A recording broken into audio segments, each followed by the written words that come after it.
او دوی ته یو قانون حواله کا. قانون نوم به تا اورېدلی په نوم د FCR یعنی فرنټیر ریګولیشن پرایم ریګولیشن. دې قانون مطلب دی کې دې ته به ټولنیز جزا ویلې. کته اوس یو نفر ته راغلی په هغه کې په کورما کې تجیک شوی او تا د انګریزانو په مقابل کې یو جنگ وکړ، یو کس دی وشته، یو موټر باندې د حمله وکړه، دغه د تا تمام د قبایلي سیمه چې ده د اداره کې دا ټول به دې تاوان ورکوي.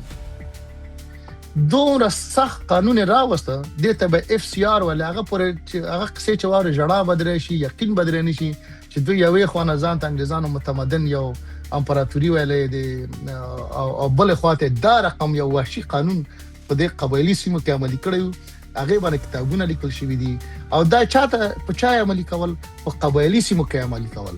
هغه سیمې ته چې به اداري سیمې ویلې، هغه سیټل پېښور او کوهاټ بند، هلته دا دونه په شدت سره نه عملي کېدلی.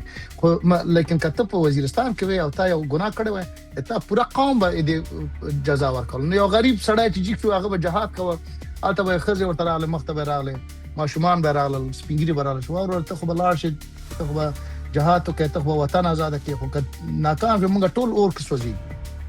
نو همدغه لپاره د خلکو روحیه لږ ذره ټیټه کړه. ډېر زیات یعنې اسناد شته دي چې قبایلي سیمه خو کې نه ناستلی، هغوی خو دا ونه ویلی چې اوس موږ داسې پرېک کړو، نو اوس به موږ جنګ نه کوو. هغوی خو بېچارهګانو جنګونه کول، هغوی تر اخره پورې قربانۍ ورکړي. هغوی دا ننه پورې ورکوي قربانۍ، که واقعیت درته وایم.